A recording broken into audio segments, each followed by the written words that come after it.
Kakampi ng bayan. Kasangga ng masa. Kapanalig ng batas at hustisya.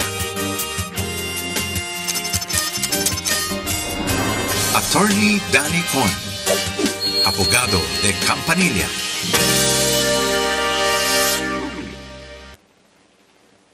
Isang magandang gabi po sa inyong lahat. Hello everybody! Magandang gabi! Kayo po ba ay kumain na ng inyong dinner? Kung hindi pa, samahan niyo po muna kami. Ito ang Abogado de Campanilla. Of course, ito na Attorney Danny Concepcion. Hello, Attorney. Good evening. Magandang gabi rin sa iyo, Mare, at sa ating mga taga-subaybay. Magandang gabi po sa inyong lahat. Ayan. At syempre, ako po ang inyong Mare ng Bayan, Mariao. O eto na, Attorney, kamusta ang iyong araw ngayong araw na ito? Naku, sorry.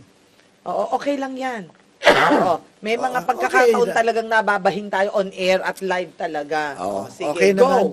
Okay, ito Makatela Lamunan. Ay, may ganyan. O pero sabi nga nila, the show must go on. Siyempre. At saka hindi lang yan, ha? Your teaching also should go on. Ang dami nag-aantay sa iyong mga estudyante. But anyhow, ang dami ho niyong matututunan ngayong araw na ito, ha?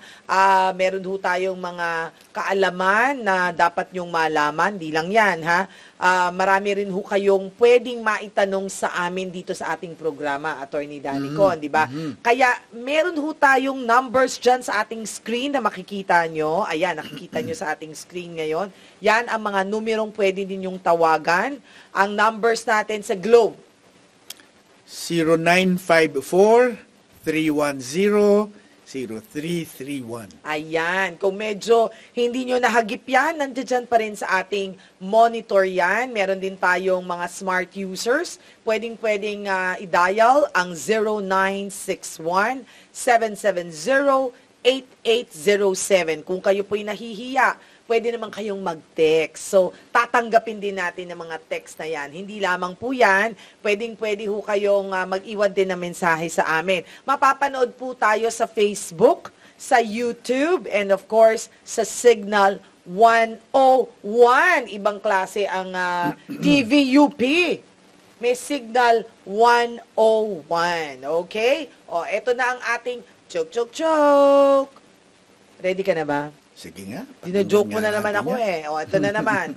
How many lawyers does it take to screw a light bulb? Ako, ilang kaya?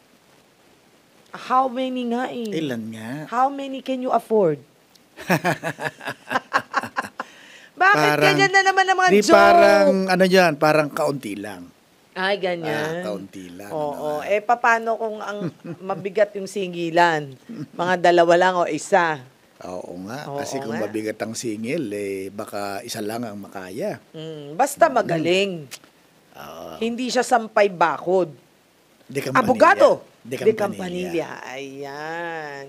O, eto na ha. Start na natin yan. Ulitin natin sa ating mga texters at ang ating mga callers. Pwede ko kayo mag-iwan ng inyong mensahe dyan sa ating Smart and Globe. Kung gusto nyo tumawag, pwede rin kaming tumawag sa inyo at live ho namin kayong ma-feature dito sa ating programa. Tawag lang kayo, kaya mag-text kayo. Pero eto na muna ang ating first caller, or rather, first na nag-send ng text message sa atin, Attorney Danny Con. Ano po ang pwedeng gawin kung ang ahalitan namin ng aking kapitbahay tungkol sa chismis, paninirang puri, ay hindi nabigyan ng resolusyon? Siguro sa barangay ito na, o siguro nagbaranggayan na sila. Maari ko po bang ituloy ang reklamo sa pamamagitan ng pagsampa ng kaso sa mataas? No, mataas agad na hukuman? Pwede ba mababa muna? Kasi baka dun sa hukuman sa barangay. Okay. Sa lupon ng mga tagapag-ayos yata ang tawag doon. Pero ang talagang dapat na gawin niya una is first step. Tama ba na barangay una? Oo, barangay. Kung magkabarangay kung magkapit-bahay sila Sabi niya, magkapit-bahay sila. So dapat ang reklamo doon muna sa barangay para bigyan natin ng pagkakataon yung barangay na sila ay mabigyan ng lunas ang kanilang mga problema, baka sila ay mapag-ayos, makapag-ayos sila doon pa lang sa barangay. So pag hindi sila nagkaayos sa barangay, di ba may 3 beses na tanungan, tapos usapan, 3 beses pinapatawag ba yan? Oo, bibigyan sila ng siguro hindi lang minsan, kundi ilang beses na pagkakataon upang sila ay magkasundo. Ngayon, kung talagang matigas ang bawat isa, sabi nga niya, parang di na talaga nabibigyan ng resolusyon. Mukhang sinabihan siya talaga ng saksakan ng sakit na salita. Kaya ayaw niya talagang to let go. Ayaw niyang magpatawad. Ayaw magpatawad. Eh, ano gagawin niya? Well, kung talagang may atraso sa kanya, yung kapitbahay niya, pero hindi naman sila mapagkasundo ng barangay, pwedeng magdemandahan sila. Anong demanda? Sa bagay, hindi naman siya to say kung anong demanda dahil titingnan po yan ng piskal, Hindi no? naman niya sinabi kung ano yung... Oo, hindi niya sinabi kasi kung ano yung kanyang reklamo. Pinagka-diferensyahan nila. Oo. Pero, nonetheless, ang nagbibigay din ng kaso base sa salaysay niya, yung piskal. Tama ba ako doon? Attorney? Yung piskal kasi, kung ito ay criminal case. Kung ganito. Pero kung hindi naman kriminal, ito'y sibil lamang, ito ay diretsong isasampa sa municipal court kung malaliit na kaso. So, depende pala yan malaking kung kaso kriminal sa or RTC. hindi. Yan. Sige ha. So, depende ha. Sorry, hindi namin masagot talaga ng diretso kasi medyo kulang sa Kulang yung datos, detalya. yung Oo. informasyon. But Kulang sa anyhow, informasyon. sana nasagot namin yan. Ito naman, si Jericho ng Laguna.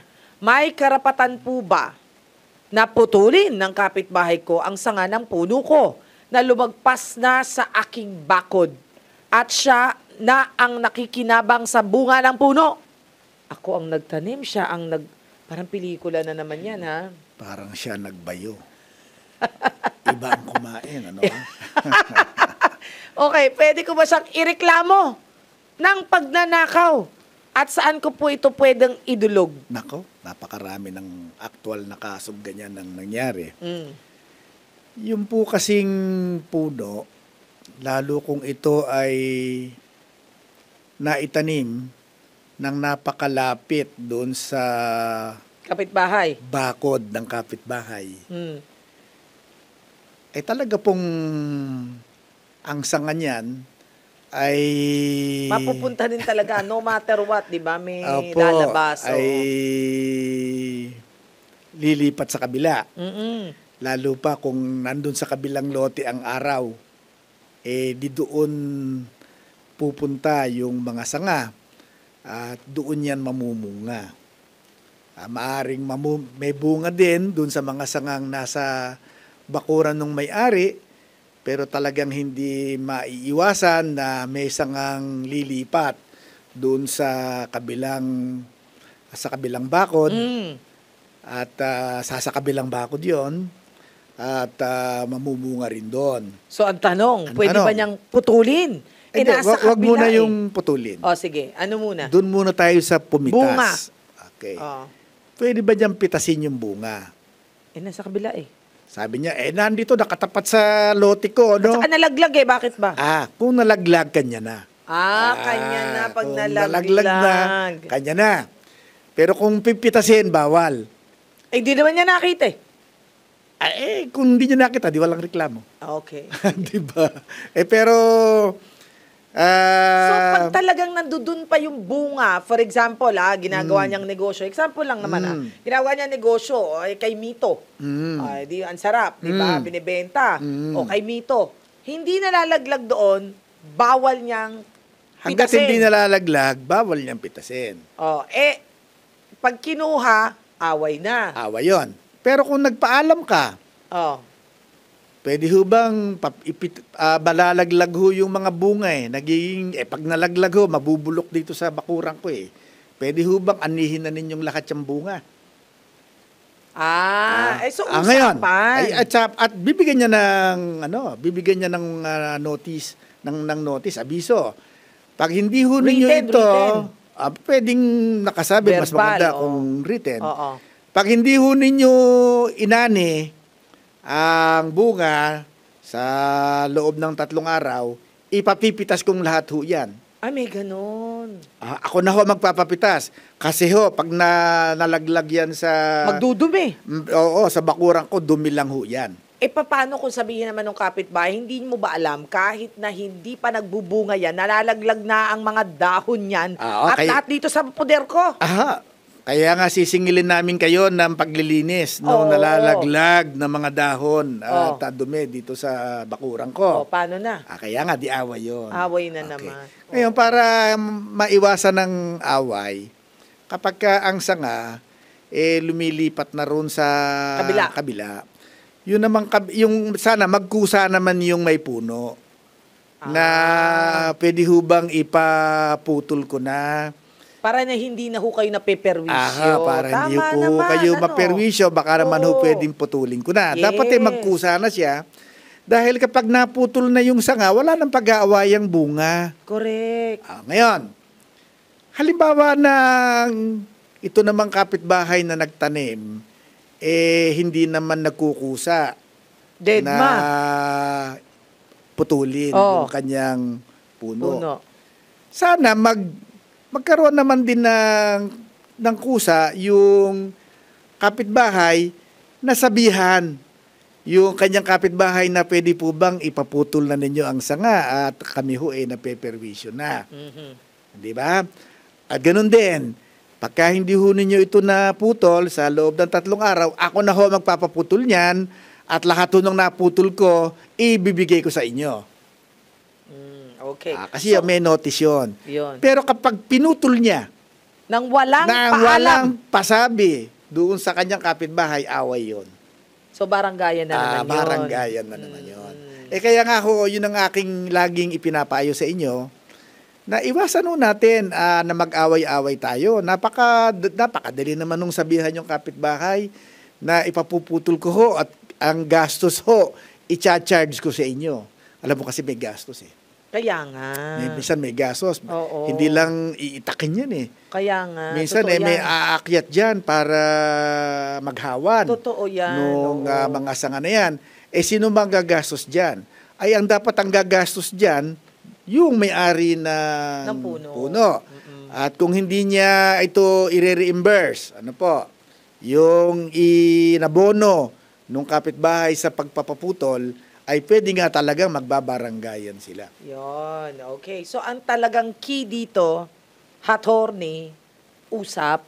Usap tayo. Upo tayo. Nang nakaupo, laging ganon di ba? Huwag nakatayo. Ikaw rin na nagsabi nun Oo, laging nakaupo.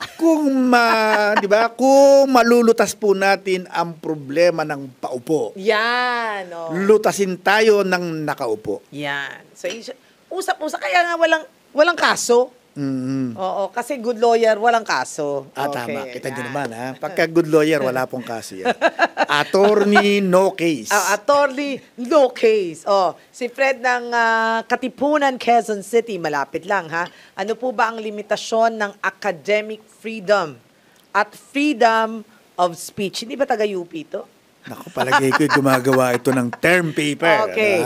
Ano po ba ang limitasyon ng academic freedom at freedom of speech? Nako, medyo malalim-lalim ito. At nagtago siya sa pangalang Fred. Alam niyo po yung academic freedom, ito po ay karapatan ng isang institution of higher learning. When you say higher learning, ito ay? Halimbawa, isang universidad. O isang kolehiyo na nagtuturo ng isang kursong, kung tawagin natin ay degree course. Okay. Iyan po ang kadalasan na hindi po naiintindihan ng marami sa ating mga propesor o sa ating mga guro. Ang akala nila yung academic freedom ay ay karapatan ng isang individual. Hindi po, ang nakalagay po sa ating saligang batas, yung pong academic freedom, ginagarantiyahan. Maaaring may academic freedom yung individual, pero po ang ginagarantiyahan ng ating saligang batas ng academic freedom ay ang higher institution of learning. So yung eskwelahan. Yun ang ginagarantiyahan. Oo, yung yun ang eskwelahan. ginagarantiyahan. Ano ba yung kasama dun sa academic freedom? Ano ba? Sino ang magtuturo? Anong ituturo? Paano ituturo? Okay. Sino ang tuturuan? Yun yung academic Yun ang freedom. academic freedom. Eh ano naman yung freedom of speech? Yung freedom of speech, lahat po ng tao, lahat po ng tao na nasa Pilipinas ay may karapatang ipahayag kung ano po ang kanyang kaisipan. So ito, hindi tumitingin sa edad, hindi tumitingin sa sexual, hindi tumitingin, kumbaga, hindi babae, lalaki, anybody, basta ikaw ay nakatira sa Pilipinas. Opo. Kahit anong estado mo sa buhay. Maski po pipe. Tama. Kasi po yung pipe, pwede namang sumulat. Tama. So Okay. siya rin ay may freedom yung of pong, speech. Opo, yung nakasulat ay form din po ng speech yun. I see. Maski sign language. Okay. So ang form of freedom speech of dyan. speech is for everybody. For everybody, yung pong But- pagpapahayag Oo. ng kanilang kaisipan. Okay. Ngayon, anong limitasyon? Kaya nga. But, Okay. Una, hindi ka naman pwedeng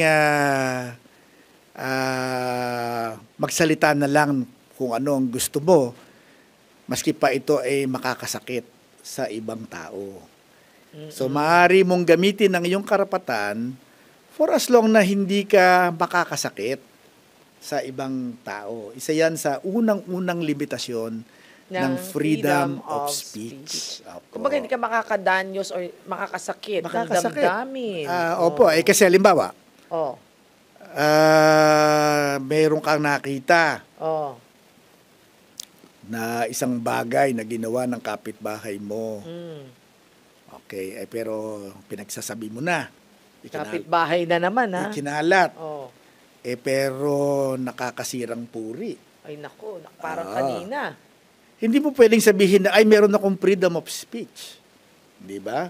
Okay, kaya pwede kong gawin yan at sisiraan. Nakasira na sa reputasyon ng kapitbahay mo. Okay. Yung pong freedom of speech naman na pinangangalagaan po ng ating saligang batas sa Okay. Bill of Rights, ito po ay more or mas ang apektado po rito yung freedom of speech ng pagtuligsa sa ating pamahalaan, sa ating mga institusyon, sa ating mga opisyal. Okay. Parang Okay.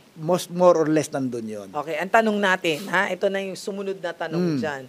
So, ibig sabihin, attorney, freedom of speech sa mga mamamahayag. At tulad natin, di ba, mamamahayag tayo. Meron tayong hindi masyadong nakita na ganito. Sensitive. Sensitive yung mga nasa gobyerno, for example, or sensitive yung mayor o yung gobernador. Sinampahan ka kaagad ng, ano nga ba yun? Libelo.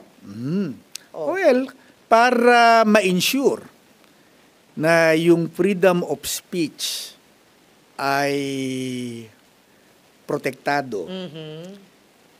Kung titignan ninyo yung ating Kodigo Penal, hindi po pwedeng sampahan ng opisyal ang isang mamamayan na tumutuligsa sa pamahalaan o sa isang opisyal na may kinalaman sa kanyang Propesyon. sa kanyang mga gawain bilang isang opisyal. So kung... Official duties. Okay, I Kapag got it. ang tinutuligsa ng isang mamamayan ay performance by an official of his duties, ay hindi po yan, hindi niya pwedeng i-demanda yan. Okay. Basta in good faith at talagang totoo. Pero kung hindi naman nangyari, tinutuligsa mo yung opisyal, kasi nungalingan naman pala yung pinagbabasihan mo, pero kaya mo tinutulig sa yung yung opisyal para lang siya isiraan, may kaso ka rin. Tama. May Okay. kaso ka So, rin. ang basihan dapat is, of course, lahat naman tayo may freedom of speech. Yun nga lang, sa totoo lang ho, no, mas lamang ito sa mga mamamahayag na talagang ganyan, kahit sa mga showbiz, di ba? Naalala mo, ang dami-daming ganyan. Pag sinabing, ay, sinasampahan ng ganito. Dahil nga sa profesyon nila at sinasabihan nila yung tao. Ano yung sinabi mo, demarcation line yun kung saan ka talaga dapat na huminto na sa iyong pagtutuligsa kung ito'y hindi na totoo. Yun pala yun. Paano? Kasi ano yun isa sa mga hinihingi ng batas para maidemanda ang isang mamamayan upang parusahan siya sa kanyang sinabi. Kung ang kanyang sinabi halimbawa ay defamatory, ito nakakasira ng puri, nakakasira ng pagkatao, at ito ay ginawa ng may malisya. Ano yung Okay. malisya? Can you expound when you say malisya? Na ang kanyang motibo ay talaga para masira yung reputasyon nung Dahil most probably may Ah. hidden interest siya. For Ah. example, baka may tatakbong rin diba? na kamag-anak niya. Okay. For example lang. Ngayon, yung malisya, presume yan kapag ang siniraan mo ay isang pribadong tao. Meron agad presumption na ay malisyoso yan. Yung ginawa mong paninirang puri, malisyoso yan. So, ang magpapatunay ngayon na walang malisya, na in bad faith, ay yung kinakasuhan mo ng defamation. Pero sa mga opisyal ng ating pamahalaan, walang presumption na malicious ang pagtuligsa mo na may kinalaman dun sa kanilang performance ng kanilang mga duties and functions. Yeah. So walang presumption of malice. Okay. Kundi talagang nung sila'y tumakbo bilang mga opisyal ng ating pamahalaan, alam nila na talagang sila'y tutuligsain. So, dapat alam na nila yun. At na alam- pagka oo. hindi sila nag-perform well, may Ay talagang karapatan. may karapatan ng mamamayan na sila tuligsain. Okay. Sa pamamagitan ng mga mamamahayag. Tama Alright. ganyan. Okay, very well said. Ang ganda niyan, ha? O, ito naman, may caller tayo, attorney. Ready ka na? Sige. Ready. Si Monique ng Quezon City. Ano ang tanong mo, Monique? Magandang gabi sa'yo. Magandang gabi po. Attorney, naghiwalay po kami ng asawa ko. Meron po kaming isang anak, 5 years old po. Nahirapan po ako na kunin siya sa aking biyenan. Mas maaalagaan daw po nila yung bata kaysa sa akin. Ano po yung gagawin ko po, if ever? 28 years old siya, ha? Oo. Ikaw ba may trabaho? Wala po, attorney. Wala kang trabaho. Sideline lang po. Opo. Sideline. Kasal po ba kayo nung tatay nung bata? Hindi po. Hindi. Yung bang tatay ng bata, binata? Binata po, attorney. May hanap buhay ba? Mukha pong tambay pero nagtatrabaho tambay? naman po. Oo. Okay. Kasi alam mo, kung batas ang ating Pag-uusapan. pag-uusapan, yung po kasing bata na ipinanganak ng labas sa kasal, wala pong kasal. Ang nakalagay po sa batas, ang paternal authority po niyan nasa ina ng bata. So ibig sabihin, siya ang may karapatan dahil hindi sila kasal. Siya ang may karapatan, hindi sila kasal. So, ang talagang primary parental authority nakakandun po sa ina.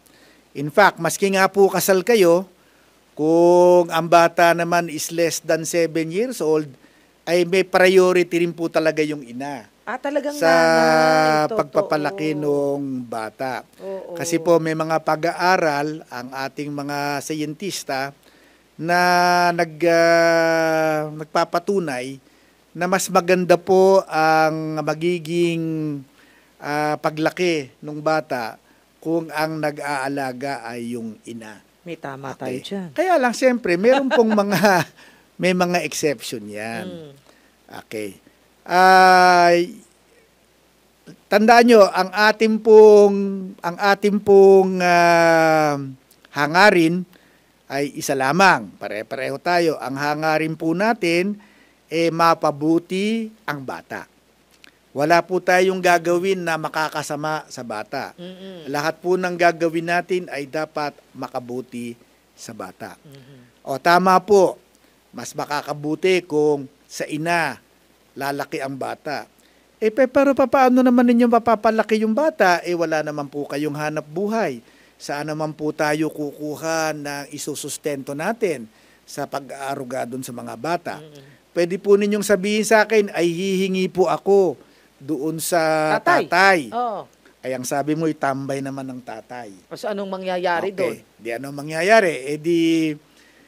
Wala ring gilitan man natin ng liig yung tatay, wala rin pong makukuha. wala rin po tayong makukuhang sustento at tambay nga. Ngayon, pwede naman ninyong sabihin na himingi tayo sa Magulang. doon sa magulang nung Nung ama. tatay, oo. Okay, kaya lang may problema tayo ron. Kapag ka po humihingi na tayo ng sustento doon po sa Magulang. sa lola nung bata, pwede pong sabihin ng lola, papayag akong sustentohan ng bata pero dito sa akin. Pwede niyang gawin yun? Kasi ano na siya parang lola na siya. Hindi ba pwedeng nasa kanya yung bata, sustentuhan na lang yung bata sa kanya? Well, kung halimbawa mayaman talaga yung lola, okay, ang apelido nung lola ay Ayala. Ayala. Oo, si. Oo, yan. Etan. Oo. Ayan, baka pwedeng ma-afford Conception. na magbigay na lang ng sustento. Pero kung yung lola po ay isang senior citizen na umaasa lang sa pension niya sa kanyang sa gobyerno kung saan siya nagtrabaho, ay pwede po niyang sabihin na kung ibibigay ko pa po sa kanila yung parte ng aking pension, hindi na po kakasya sa akin yung matitira. Pero kung dito ko po papalakihin, mas makakatipid po ako. At magkapagkakasya ko po yung aking pensyon sa aking sarili at saka dun sa aking palalakihin po. Okay. In fact, nandito na nga, kaya ko na Pero kapag ka po nawala sa akin yan, ay hindi ko na po maibibigay ang sustento na hinihingi sa akin. Kaya, parang si Solomon,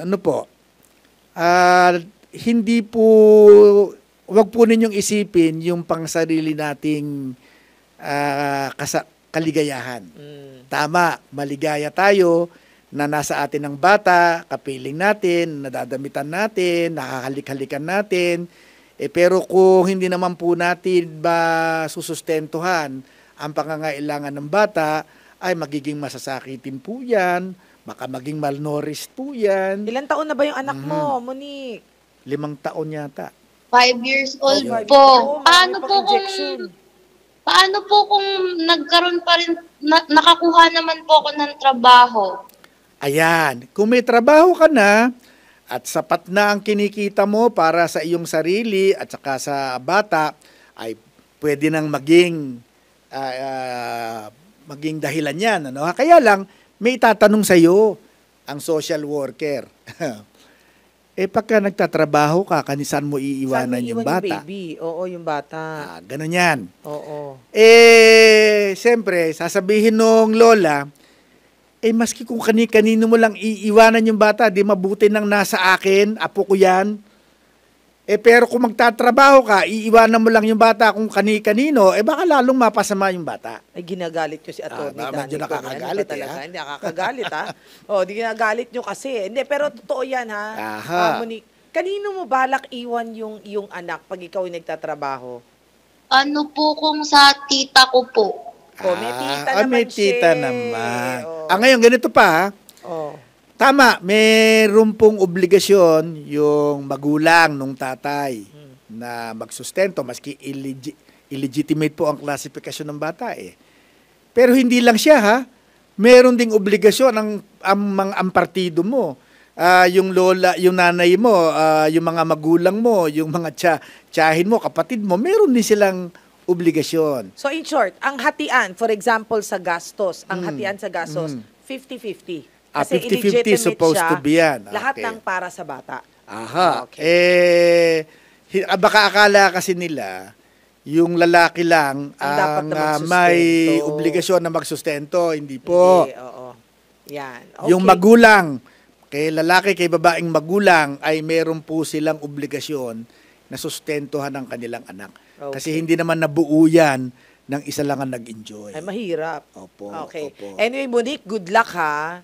At sana, kung may tanong ka pa ulit, tawag ka ulit. Medyo wala na kaming oras eh. Pero tawag ka Opo. ulit ha. Pag may problema ulit, tawag ulit. Walang bayad dito magtanong ha. Okay, Opo. maraming salamat. Thank you, Salamat Monique. po. Ay nako ha, dumadami na talagang ating mga callers and texters. At ngayon nakakatuwa dahil iba-iba na raw ang ating mga topics. Maraming salamat po sa inyong pagsama sa amin. Ngayong araw na ito, may bukas pa. Kaya naman bukas, pwede pa rin kayo magtanong, mag-text at mag-call, di ba? So again, meron tayo sa Signal 101, meron tayo sa YouTube, meron din po tayo sa ating Facebook. Okay, hanggang sa susunod, muli akong yung Mare ng Bayan, Mare Yao. Ako naman ang inyong abogado de Campanilla, Attorney Danny Con. Magandang gabi po sa inyong lahat at sa muli po nating pagkikita. Bye everyone.